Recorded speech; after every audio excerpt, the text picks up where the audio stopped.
बुवा, तुम्ही तर कोणाच्याच अध्यात्मध्यात नव्हतात, तरी सुद्धा तुमच्या जीवावर का उठलेत ते? आता इथे तुम्हाला लपवून ठेवणं दिवसेंदिवस अवघड होत चाललंय.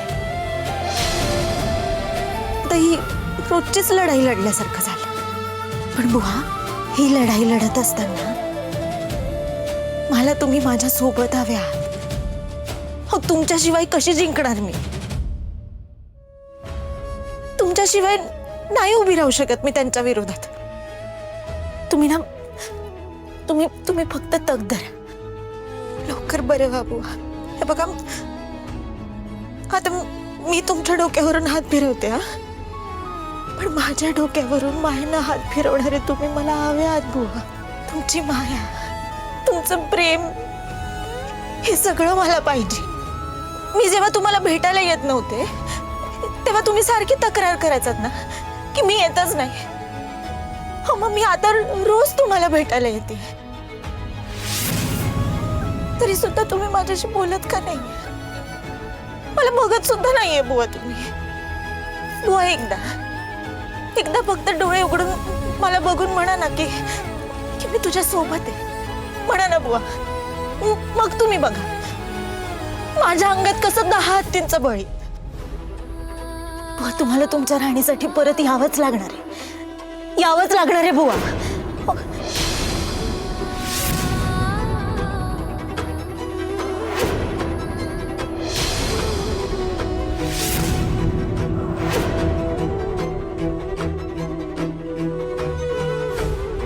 बुवा, तुम्हाला ऐकू येतंय का मी काय बोलते? तुम्हाला कळतंय ना मी काय बोलतेय? मग तुम्हाला जरा सुद्धा काळजी वाटत नाहीये का माझी? बुवा, तुम्ही ऐकताय का माझं बोलणं? बुवा, उठा ना बुवा. असं काय करताय तुम्ही? बुवा, माझं बोलणं पोहोचतंय ना तुमच्यापर्यंत? ऐकताय ना तुम्ही मला? मग तरी सुद्धा का असं डोळे बंद करून पडलाय तुम्ही? बुवा, उठा ना, बोला काहीतरी. तुम्ही जर आता उठले नाहीत ना तर मी रागवे ना तुमच्यावर.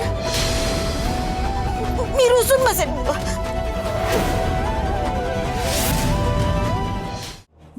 तुम्हाला चालणार आहे का मी असं रुसून बसलेलं? उठा ना हो.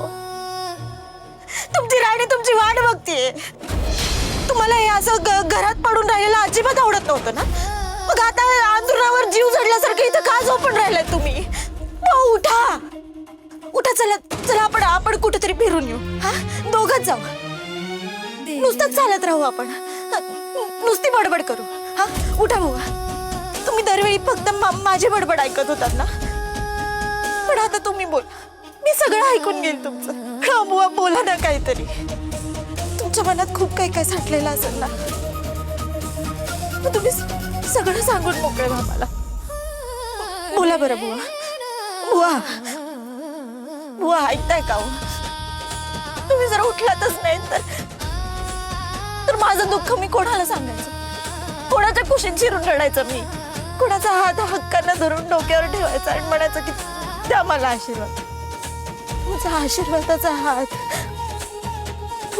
तुम्ही मला हवे आहात. माझा बाप मला पाहिजे बुवा. हो, ऐकताय का तुम्ही? बुवा, उठा ना.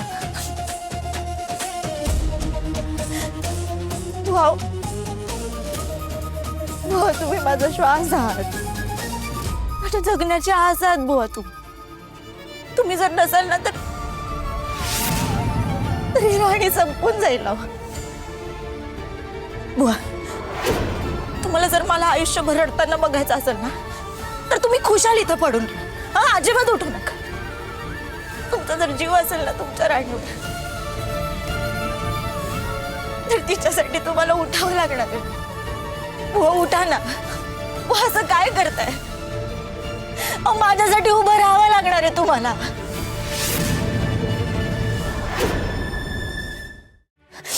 बुवा, तुम्ही खूप लाडानं माझं नाव ठेवलं होतं ना.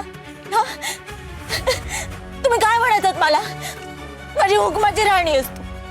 मग तुमची हुकमाची राणी आता तुम्हाला हुकूम देते की तुम्ही आत्ताच्या आत्ता उठा आणि माझं नाव घ्या. मग तुम्ही ऐकताय ना? बुवा बुवा उठा. बुवा तुम्ही ऐका माझं. हे बघा मला गरज आहे तुमची. बुवा उठा. बुवा उठा बरं. तुम्हाला माझ्यासाठी उठावंच लागणार आहे. बुवा तुमची राणी काय सांगते तुम्हाला.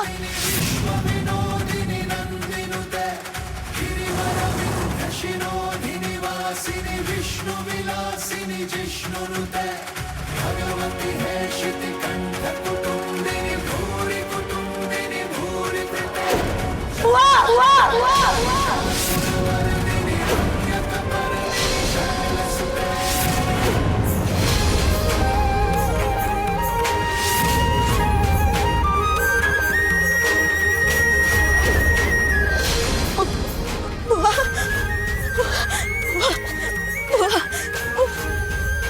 जाग आली तुम्हाला.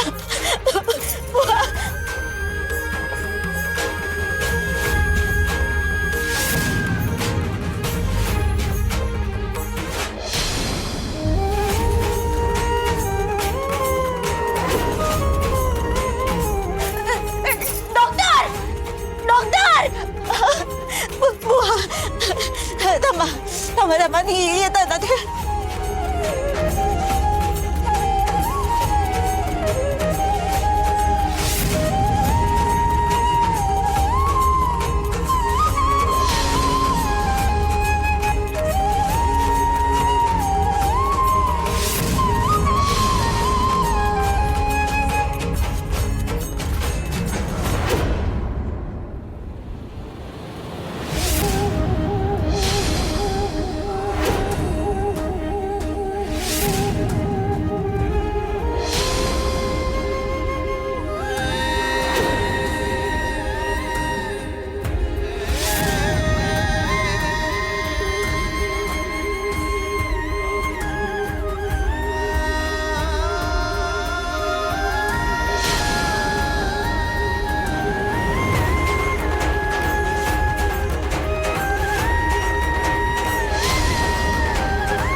बुवा आता स्टेबल आहेत.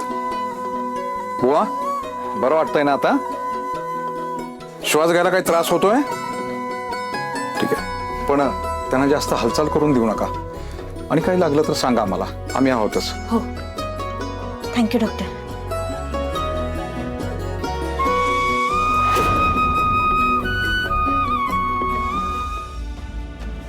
बुवा आता व्यवस्थित बरे झाल्यासारखे वाटतात. जे घडलं त्याबद्दल आधी सगळ्यात आधी बुवांशी बोलते मगच सगळ्यांना सांगते. त्या मूर्खाला राणीच्या मागावर पाठवलं होता. कुठे राहिला काय माहित. त्याचा फोन लागत नाही आणि फोनही करत नाहीये. अरे त्याचा फोन स्विच ऑफ झाला असेल. काहीतरी छोटा मोठा प्रॉब्लेम झाला असेल त्याचा. तू काय एवढा अस्वस्थ होतोयस. कारण बुवा कुठेच नाही आपल्याला कळणं गरजेचं आहे. हो ते कळेल. तू शांत हो आधी. तू मला काय म्हणालास की तू शांत राहा उर्मिला. मग तू काय एवढा हायपर होतोयस. तूही शांत हो. जरा शांत डोक्यानं विचार कर. तुला कळत नाही उर्मिला. आता असे घरातून निघून आपण त्यांना गिल्ट दिलाय. त्यांना हेच वाटत असणार की ते आपल्याशी चुकीचेच वागले. करेक्ट बोलतोस तू. म्हणून तर घरातून सतत फोन येत आहेत आपल्याला. पण बुवा जर का शुद्धीवर आला आणि त्याने जर का सगळ्यांना सगळं काही सांगितलं ना तर आपली वाट लागेल उर्मिला. म्हणून बुवा आपल्याला सापडणं खूप गरजेचं आहे. तेच तर ना. त्या राणीनं आणि इंद्रानं बुवाला कुठे लपवून ठेवले तेच कळत नाहीये. त्यासाठीच तर त्या माणसाला त्याच्या मागावर पाठवलं होतं ना. तो तो त्यांना सापडला तर नसेल ना. नाही नाही नाही नाही. मी मी मी उगाच जास्त विचार करतोय. त्याला बुवा सापडले असणार. आजूबाजूला फक्त राणी असेल म्हणून तो फोन नसेल करत किंवा हां हे असंच काहीतरी असेल. आय होप त्या माणसाला बुवाचा पत्ता कळला असेल.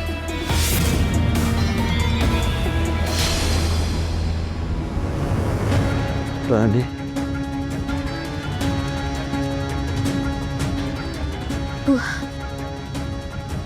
थांबा थांबा.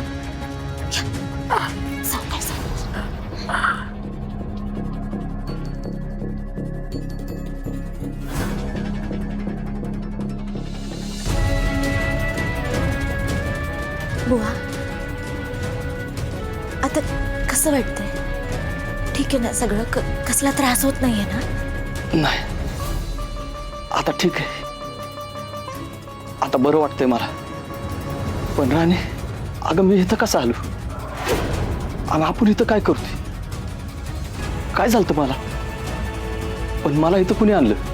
तुम्ही खूप दिवस झाले बेशुद्ध होतात, कोमात गेला होतात. काय? अगं पण हे सगळं झालं कसं? अगो, त्या दिवशी तुम्ही आई, अगं काय झालं? बुवा गायब झालं.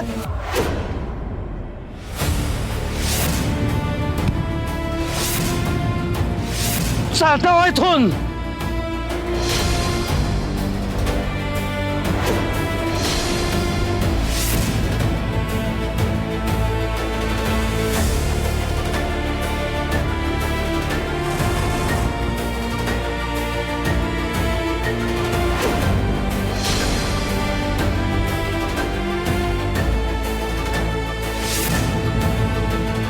त्यांचा जीव तर वाचलाय, पण ते कोमात गेले.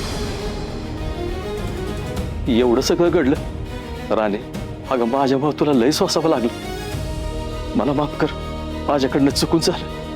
बुवा काय बोलताय तुम्ही? हे बघा, जे काही घडून गेलंय ना आता, त्याच्याबद्दल तुम्ही अजिबात विचार करू नका. तुम्ही फक्त आता लवकर बरे व्हा. आणि तुमच्या बाबतीत हे ज्याने कोणी घडवून आणलंय ना, त्याला त्याची शिक्षा मिळालीच पाहिजे. मी सोडणार नाही आता त्याला.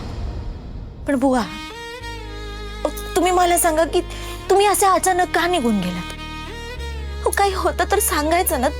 तुम्हाला माझ्याशी पण बोलावंसं नाही वाटलं का? अगं माझी लय मोठी चूक झाली बघ. मी खोळगत वागलो. पण राणे, तुझी शपथ घेऊन सांगतो बघ, आता इथून पुढे ना असं नाही वागणार मी. अगं त्या टायमाला ना सारखं माझं मन मला खात होत की माझ्या होणाऱ्या जावाला मारायला निघालो. राहून ना माझ्या मनात तेव्हाच विचार येत होता. त्याच्यामुळे माझा मीच मानत नव्हतो. काय बुवा, बरं वाटतंय ना आता? होय, बरं वाटतंय. पण डॉक्टर, आता सोडा मला. मला माझं घर भरल्या डोळ्यांनी बघू द्या. तेच सांगायला आलोय मी. तुम्ही अजून पूर्णपणे बरे झाले नाही आहात. जरी तुम्हाला डिस्चार्ज मिळाला ना, तरी सुद्धा घरी तुम्हाला पूर्ण बेड रेस्ट घ्यावी लागेल. कारण थोडी जरी हालचाल झाली तरी त्रास होईल. हा, काय येत आहे ना लक्षात? अरे देवा. अरे देवा नाही हा बुवा. जे काही डॉक्टर सांगतात ना, आता ते नीट व्यवस्थित पाळायचं. डॉक्टर, मी घेईन बुवांची काळजी. त्या सांगतायत म्हणल्यानंतर नक्कीच तुम्ही लवकर रिकवर व्हाल. काय लागलं तर सांगा मला, आम्ही आहोतच. बुवा, तुम्ही आता स्टेबल आहात, पण फार हालचाल करू नका.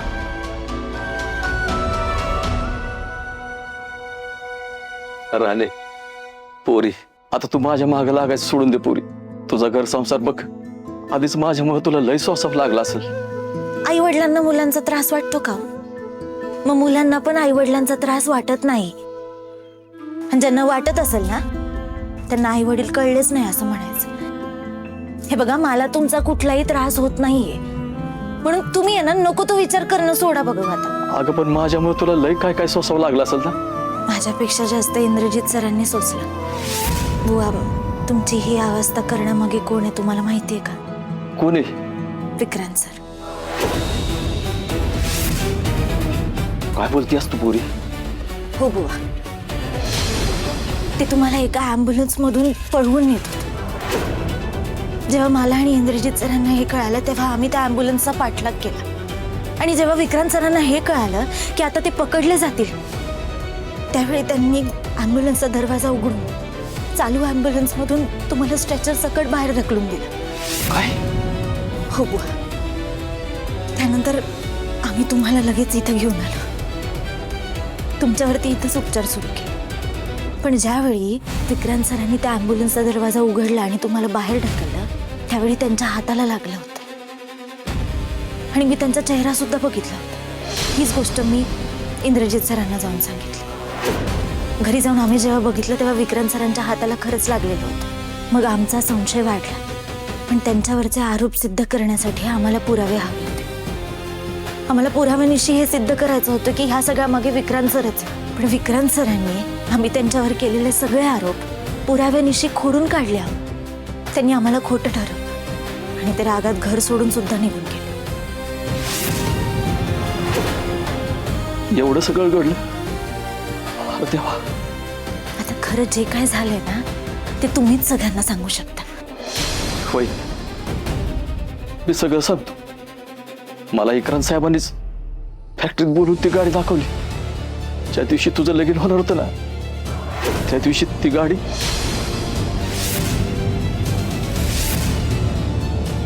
इंद्रा साहेब चालवत होतो आणि मी तीच गाडी उडवणार होतो.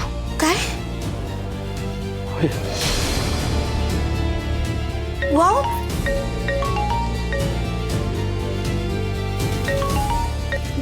इंद्रजित सरांचा फोन आहे. उचल. Hello sir.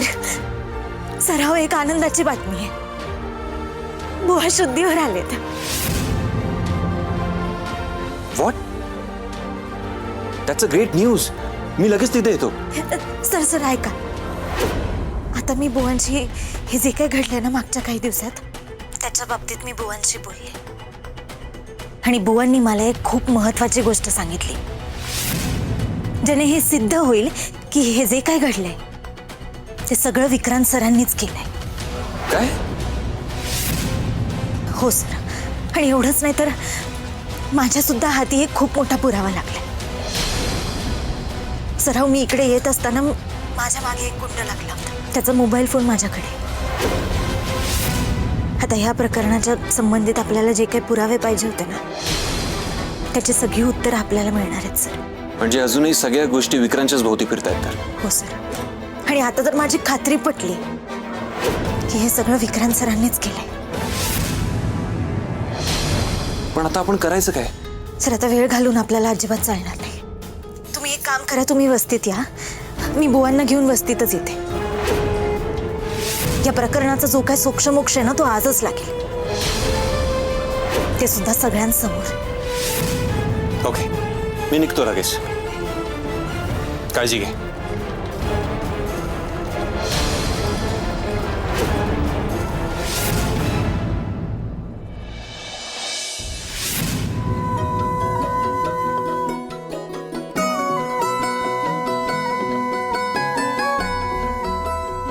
नाही हवं. सावकाश सावकाश उतर. सावकाश. हो हो. तुम्हाला बरं वाटतंय का? कसं वाटतंय तुम्हाला? तुमचं काय दुखत तर नाही ना? मला असं एकट्याला टाकून कुठं गेला होता? मी तुम्हाला मागं सारखी बडबड करती, तोडून बोलती, म्हणून मला एकट्याला सोडून गेला होता. मी तुम्हाला आता कधीच नाही बोलणार, कधीच तुमच्याशी तोडून नाही वागणार. तुम्ही नाही ना जाणार मला सोडून? बोला की नाही जाणार ना? ए आई अगं थोडं शांत हो बरं. आता आलेत ना बुवा घरी. अगं तू अशी रडशील तर त्यांना परत त्रास होईल ना. शांत हो बघू. नाही नाही नाही रडत मी. माझ्याकडून ह्यांना नाही त्रास देणार आहात. लई त्रास झालाय माझ्यामुळं. राणे तुझं बुवा माझ्या जगण्याचा आधार आहेत ग. हे नव्हतं तर घर खायला उठलं होतं मला. नको नको झालं होतं जगणं मला. रोज यांच्या वाटेकडे डोळ लावून बसली होती. आता मी त्रास नाही देणार तुम्हाला. आता मी काहीच नाही बोलणार तुम्हाला. राणे मला ना वाटत होतं कधी ना कधी तरी बुवा घरी परत येतात. बघ आपलं बुवा परत आलं. राणे सुरके, अगं बास कर की आता. अगं एवढ्या दिवसांनी नवरा आलाय, त्याला घरात नेणार नाही का? चला.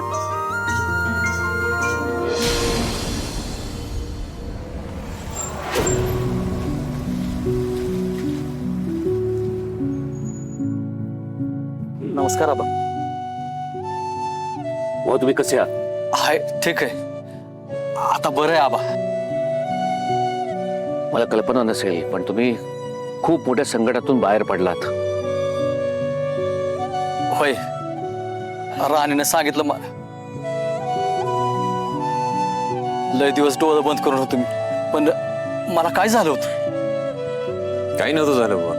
बस जे काही झालं होतं त्याचा फारसा विचार करू नका आणि इथून पुढे काळजी घ्या, असं काही होणार नाही. इंद्राचं म्हणणं बरोबर आहे. आत्ता कुठे सगळ्यांच्या जीवात जीव आलाय. तुम्ही मृत्यूच्या दारातून परत आलात. आता असं काही करायचं नाही, असं काही वागायचं नाही जेणेकरून तुमच्या जीवावर बेतेल. शक्यतो घरीच थांबा. हवा आबासाहेब, आता ह्यांच्यावर पाळतच ठेवणार आहे मी. बघतेच कसं बाहेर जातात. इंद्रा, आम्हाला सगळ्यांनी इकडे का बोलवलंयस तू? नाही म्हणजे यांना आराम करण्याची जास्त गरज आहे ना. उगाच सगळेच बोलत राहिले त्यांनाच त्रास होईल म्हणून म्हटलं. नाही आई, काही गोष्टींचा सोक्षमोक्ष लावायचा होता म्हणून मी तुम्हाला सगळ्यांना इथे घेऊन आलो. कसला सोक्ष मोक्ष? घरात तमाशा झाल्यानंतर तुला ह्या वस्तीतल्या लोकांसमोर पुन्हा तमाशा करायचा आहे का इंद्रा? नाही नाही, तसं काही नाहीये. त्या दिवशी मी आणि राणी जे काही बोलत होतो त्यातला शब्दन शब्द खरा आहे. फक्त हे प्रूव्ह करायचं होतं.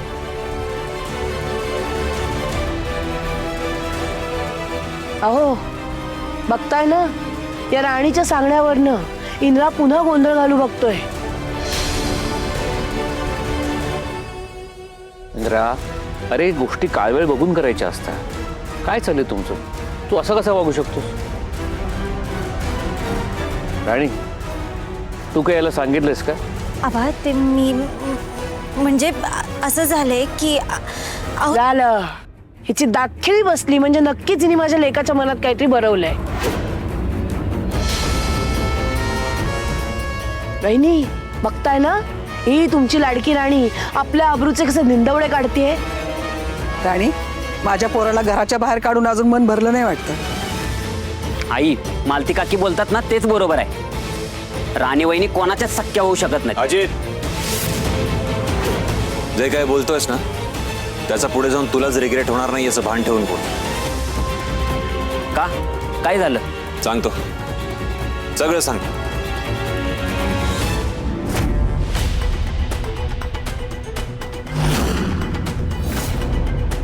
व राणी आणि माझ्या लग्नाच्या वेळी मी जो काही मूर्खपणा करत होतो त्यासाठी प्लीज मला माफ करा. मी रागाच्या भरात राणीवर जो काही माझा राग होता त्यासाठी ते सगळं करतो. जावई बापू, अहो राणीच्या तुमच्या लग्नाच्या वेळेस जे झालं ना त्यात फक्त तुमची एकट्याची चूक नव्हती हो, माझी पण चूक होती. जे गाडी मी उडवणार होतो ना ती गाडी तुमची होती. त्यात तुम्ही बसला होता हे मला मी गायब व्हायच्या आदल्या दिवशी कळलं. आणि हे कळलं कसं तुम्हाला? विक्रांत सरांनी मला फॅक्टरीत बोलून घेतलं गाडी दाखवायला.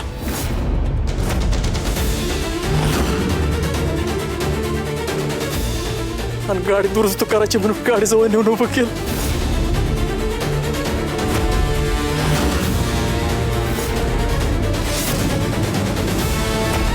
तेव्हापासून हे सगळं सुरू झालं बघ.